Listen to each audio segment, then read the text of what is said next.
नमस्कार। Good evening. कैसे हैं आप लोग? दोस्तों, जैसा कि आप सब जानते हैं कि अभी जो है हमारा पूरा विश्व जो है युद्ध के दौर से गुजर रहा है। यूक्रेन और रशिया का तो पहले से चल रहा था, मेरा ख्याल है 3-4 साल हो चुके हैं उसको भी। और एक नया जो शुरू हो गया है वो हुआ है, अमेरिका और इसराइल ने मिलकर ईरान पे अटैक किया है। अब आप अगर प्रेमा फेसाई देखें या समझने की कोशिश करें तो मुझे लगता है कि ये सबके लिए बड़ा सोचनीय विषय है। बिकॉज जिस तरीके से चुनी हुई सरकारों को ये लोग जाके डिस्टर्ब करते हैं और फिर वहाँ पे चाहते हैं कि अपने पसंद की सरकार हो, चाहे वो वेनेजुएला की घटना हो या बांग्लादेश में हो या नेपाल में हो। तो मुझे लगता है कि इन सब चीज़ों के बारे में पूरे विश्व को एक साथ बैठकर सोचकर समझकर आगे चलने की ज़रूरत है। जहाँ तक युद्ध की बात है, जैसा हम सभी जानते हैं, हम लोग उस वैल्यूज़ को मानने वाले लोग हैं। युद्ध का जो है कभी भी अच्छा परिणाम नहीं होता मानवता के दृष्टिकोण से। युद्ध कभी भी किसी के लिए भला नहीं कर सकता। और यहाँ पे भी यही सब चीज़ें अप्लाई होनी चाहिए क्योंकि यही हमारी वैल्यूज है। और उसके बाद हमें ये भी ध्यान रखना पड़ेगा कि हम लोग जिस डेमोक्रेटिक वैल्यू को समझते हैं उस डेमोक्रेटिक वैल्यू में ये कहीं सेट नहीं करता इस तरह की बातें। क्योंकि एक तो हुआ कि आप अपनी इच्छा जो है किसी दूसरे देश पे थोपना चाहते हैं, वहाँ के जो चुने हुए राजनेता हैं या चुनी हुई सरकार है उसको डिसलॉज करके आप अपने तरीके से, अपने मनमाने तरीके से वहाँ पर आप सरकार को स्थापित करना चाहते हैं। ये किसी भी तरीके से ये मान्य नहीं है डेमोक्रेटिक वैल्यूज में। तो इसीलिए मुझे लगता है कि पूरे विश्व को एक साथ मिलकर बैठकर इसमें गहन सोच विचार करने की जरूरत है और सबको इस तरह से एक वर्ल्ड ऑर्डर एस्टेब्लिश करनी है जहां पे इस तरह की लड़ाई झगड़े का कोई गुंजाइश ही नहीं बनता है। बिकॉज अमेरिका का क्या है, आपने देखा होगा पहले भी जब उन्होंने लीबिया में डिसलॉज किया था, या फिर आपने देखा होगा कि इराक में किस तरह से वहां पर सद्दाम हुसैन के खिलाफ कार्रवाई की गई, जहां ये बताया गया कि उनके पास जैविक हथियार है, बट ऐसा कुछ था नहीं। फाइनली यही निकल कर आया। तो इस तरह की बातें जो ये हो रहा है और नए वर्ल्ड ऑर्डर को एस्टेब्लिश करने की बात कही जा रही है, वो एकदम मुझे लगता है कि चाहे मानवता के मूल्य पे हो चाहे डेमोक्रेटिक वैल्यूज के आधार पर, इसको कहीं भी किसी भी तरीके से सही नहीं ठहराया जा सकता। और इसीलिए मुझे लगता है कि सब लोगों को, पूरे विश्व को, पूरे विश्व समुदाय को एक साथ आकर इस तरह की वारदात को रोकनी पड़ेगी।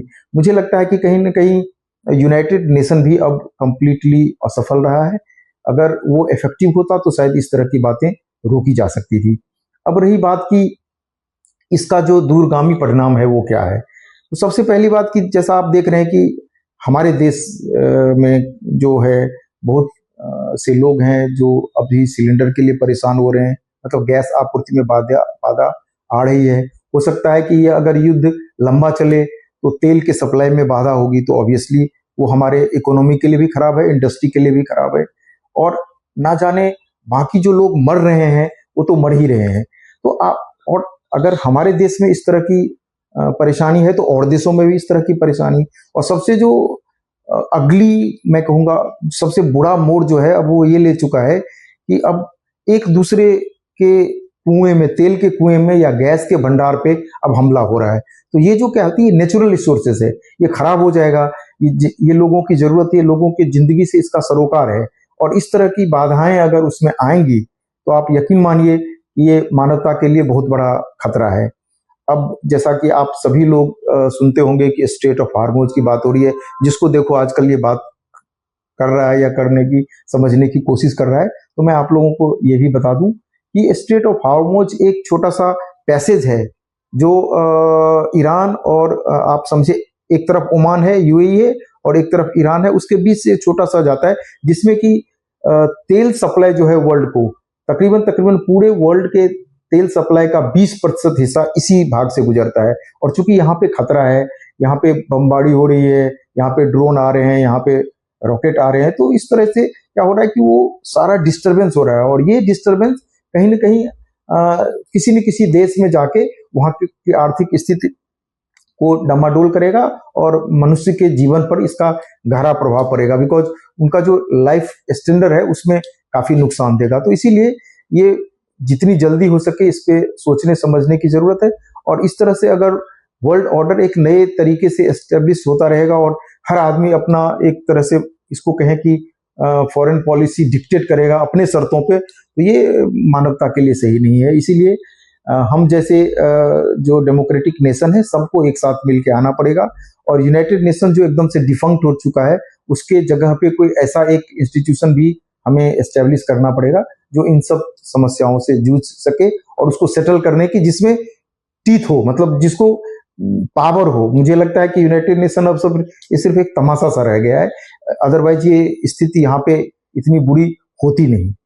उसके बाद एक और भी पहलू इसमें है कि हमारे कई मित्रों ने कहा है हमें कि भाई जब ये सिचुएशन है ऐसे तो उसमें इन्वेस्टमेंट के लिए जो गोल्ड और सिल्वर का ऑप्शन कैसा रहेगा। तो देखिए भाई, मेरी राय में बड़ा सिंपल है कि जब भी चूंकि अभी लड़ाई के कारण जो है हमारा जो स्टॉक एक्सचेंज है वो बड़ी बुरी के तरीके से क्रश हो रहा है, लाखों करोड़ रुपया लोगों का एवरीडे नुकसान हो रहा है। तो ऐसी स्थिति में ऑब्वियसली लोग नए ऑप्शन की तलाश में हैं और उसमें सोने और चांदी का जो होता है उसका एक बहुत बड़ा रोल होता है, बिकॉज हमारे देश में सोने और चांदी को सिर्फ एक इन्वेस्टमेंट नहीं, उनको लक्ष्मी के रूप में उनकी पूजा की जाती है।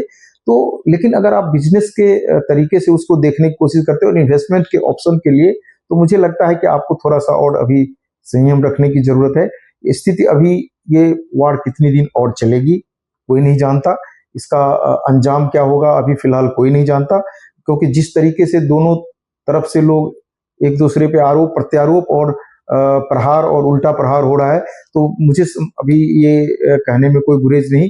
इसका जो अंत है, हालांकि अंत तो हर चीज का होता है, इस युद्ध का भी अंत होगा, मगर मुझे लगता है कि ये बहुत ही भयावह अंत हो सकता है। तो ऐसे में आप थोड़ा सा संयम रखें, ऐसा नहीं करें कि आप कहीं इन्वेस्ट कर लें बाद में पता चले आपको काफी नुकसान उठाना पड़ रहा है। तो थोड़ा संयम रखें, अभी सावधानी से और फूक फूक कर कदम उठाएं, बिकॉज अभी कल क्या होने वाला है इस मामले में अभी थोड़ा सा प्रेडिक्ट करना जरूरी है। इसीलिए मेरी राय यही है कि आप थोड़ा सा संयम रखें और थोड़ा सा सही समय का इंतजार करें अपने इन्वेस्टमेंट के लिए। Thank you so much.